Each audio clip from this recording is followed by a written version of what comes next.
Pilou? Pilou, Pilou, Pilou!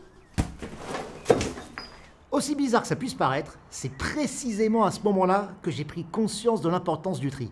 Bon, ok, là, je vois que vous comprenez pas, alors reprenons. Donc voilà, Laura a failli se retourner un ongle avec le ballon, ce qui l'a rendue furieuse.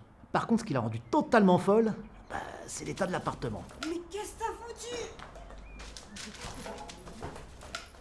Mais je sais pas, quoi. Alors j'ai pris des sacs poubelles pour tout jeter. Et là, ça s'est empiré. Je comprends pas. Pourtant, j'étais plein de bonne volonté. Alors elle s'est calmée, on s'est fait une place sur le canapé, et elle m'a expliqué. Elle m'a parlé de... Tri sélectif, geste éco-citoyen. Je les connaissais, moi, ces mots, mais j'en avais jamais vraiment pris conscience, en fait. Avec le tri, t'épargnes les ressources naturelles. Et là, elle m'a dit cette phrase. 1 tonne de briques alimentaires recyclées, c'est 2 tonnes de bois économisées. Et là, ça a été le déclic. Parce que le bois, c'est des arbres, et les arbres, c'est mes amis.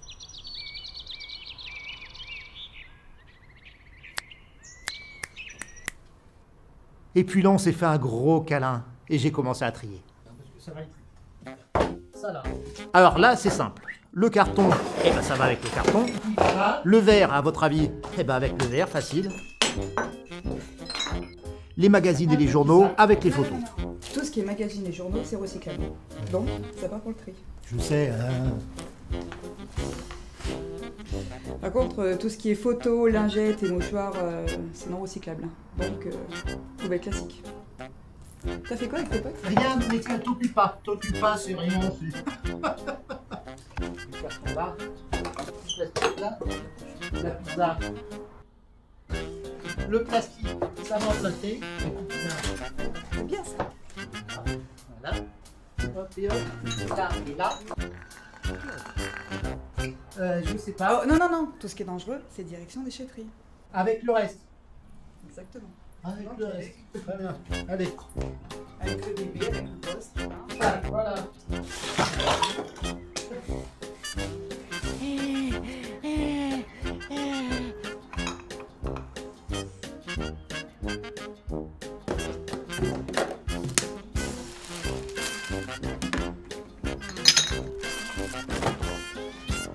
Bon, ça c'était fait.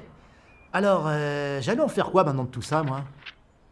Ah, ok, tu veux me tester? T'es joueuse, hein? C'est trop facile, le papier avec le papier. Mais qu'est-ce que tu fais? Je trie. C'est la plaquette du cytomate, ça. 6 tomates. Et pourquoi elle me parle de tomates, elle? Le cytomate, c'est l'organisme qui s'occupe du transport et du traitement de nos déchets chez nous. À l'intérieur, tu vas trouver toutes les infos nécessaires, l'adresse des déchetteries, et pour me jeter tout ça, t'as qu'à te connecter sur le site internet. Ok, j'ai pris mon ordi, j'ai tapé cytomate.fr, jusque-là, trop facile. Du coup, j'ai trouvé la carte m'indiquant le dispositif de collecte le plus proche de chez moi, et j'y suis allé. J'ai trouvé des bacs au stade, juste à côté de chez moi. Et là, je suis arrivé au beau milieu d'une opération de sensibilisation avec les éco-ambassadeurs. C'était très bien tombé. Bon, il a quand même fallu un peu jouer des coudes. Hein. Attends, il va se pousser, lui, il faut que je m'énerve. Ici, c'est le gris, bouteille et flacon. Ici, on a le jaune, papier et carton. Et ici, c'est les ordures ménagères. Pour le vert, vous êtes obligé de vous déplacer en ville. Est-ce que c'est compris? Oui. C'était ok pour moi, évidemment, trop facile. Un jeu d'enfant.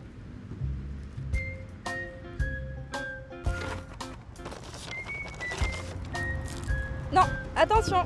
L'emballage du magazine, ça se met pas dans le papier et le carton, ça se met dans la poubelle à ordures ménagères.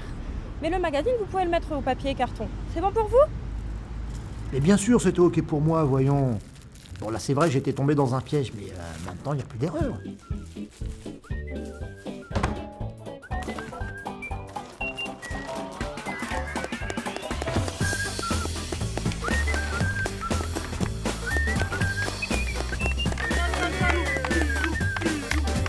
Et pour finir, évidemment que non, je vous l'ai dit, plus d'erreur.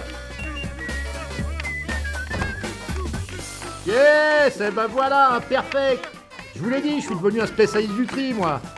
Hop, hop, hop, ouais, hop, hop. Vas-y, pas doucement quand même, hein, parce que... Hop, hop, non les mains, pas les mains, non.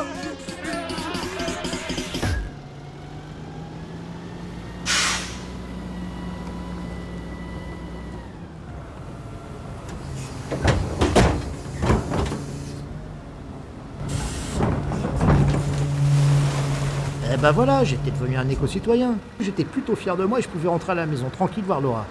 Puis, d'un seul coup, je me suis quand même demandé, mais il va où tout ce papier carton? Et qu'est-ce qu'il devient? Alors je me suis dit qu'il serait peut-être bon de vérifier par moi-même.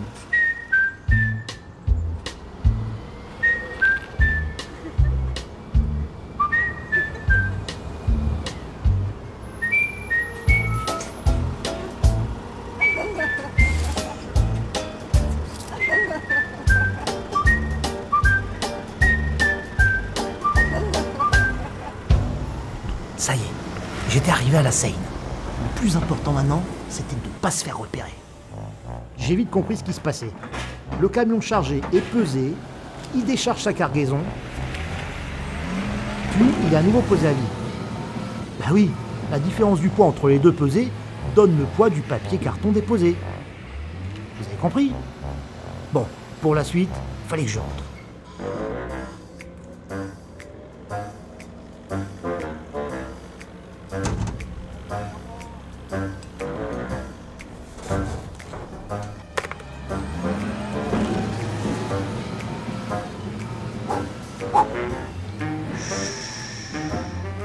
Alors commençons par là. Regardez-moi un peu toutes ces tonnes de carton. Alors, d'un côté, le camion dépose le carton sous l'œil attentif d'un agent sur site, puis de l'autre, un tractopelle réunit le papier avant de le déposer dans une grosse machine. Tout commençait à prendre forme. Et là, ça m'a donné une petite idée.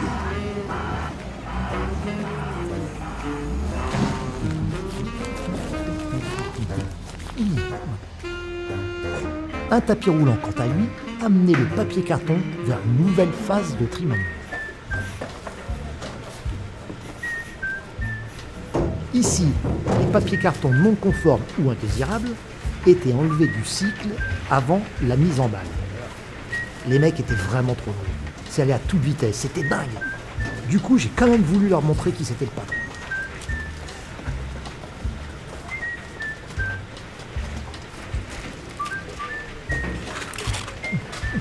Alors c'est qui le patron, hein?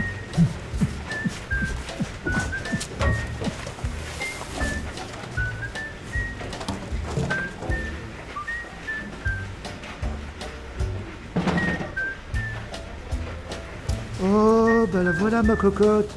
Oh, qu'est-ce qu'elle est belle. Allez, ciao ma belle. Puis bonne route. Enfin, le papier trié repartait une dernière fois pour être compressé et mis en balles. Les balles de papier carton étaient enfin prêtes pour partir pour le recyclage. Et comme je vous aime bien, je me suis dit que j'allais vous faire une petite animation de ce qu'allait devenir le papier carton. Une fois les balles de papier carton parties, deux destinations. Les cartons en Espagne, si señor, et les journaux, magazines et revues en Allemagne. Jawohl, Herr Mayor. La première étape de l'opération de recyclage se nomme le pulpage. Les produits sont placés dans un pulpeur, c'est un peu comme un mixeur géant en fait. Et les papiers cartons usagés y sont brassés dans de l'eau. Cette étape permet de séparer les produits résiduels qu'ils pourraient contenir. Vient ensuite l'étape d'épuration pour séparer les résidus de colle, vernis, reliures, trombones et autres agrafes. Et comme tout se recycle, ces agrafes et trombones rejoindront la filière métaux, les plastiques, eux, seront réutilisés, et les déchets non recyclables seront utilisés par la filière de l'incinération avec valorisation énergétique. Tout ce process permet la fabrication d'une pâte recyclée qui deviendra ensuite de la pâte à papier. Cette pâte est ensuite étalée, pressée, amidonnée, séchée, transformée en feuilles, puis en bobine, prête à repartir à l'imprimerie. C'est cela qu'on appelle un cercle vertueux. Ainsi, 390 000 tonnes d'émissions de CO2 sont évitées chaque année grâce au recyclage du papier. Soit l'équivalent des émissions de CO2 de 200 000 voitures par an. Je ne sais pas si vous vous rendez compte. Eh oui, le recyclage par exemple, ce sont 3 boîtes de céréales recyclées qui donnent une boîte à chaussures. 6 briques de lait pour un rouleau de papier toilette. Ou encore 7 briques de jus d'orange donnent un rouleau de papier cadeau. C'est énorme. Bah tu vois, le tri, le recyclage, finalement, c'est bien pour les collectivités locales. Puis ça crée de l'emploi. On extrait moins de matières premières, moins de pollution, moins de CO2. C'est cool. Et là, Laura, elle m'a regardé et elle m'a dit... Eh bien, en parlant de papier cadeau, bon anniversaire. Oh